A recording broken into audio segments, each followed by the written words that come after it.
सर्वांनी जोरदार टाळ्या वाजवायच्या. धर्मेंद्र पवारची बॅटिंग आवडली असेल तर सर्वांनी जोरदार टाळ्या वाजवायच्या. ब्रँड अँबॅसेडर आपण पाहतोय येणाऱ्या स्पोर्ट्स.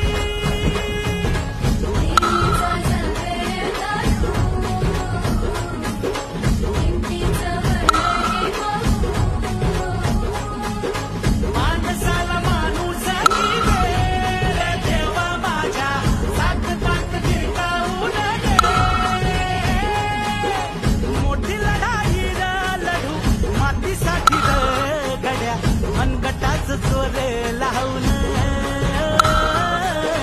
नाटला तरी अंधार एकजूट होऊ आज दिवा देऊ तेज धावलं.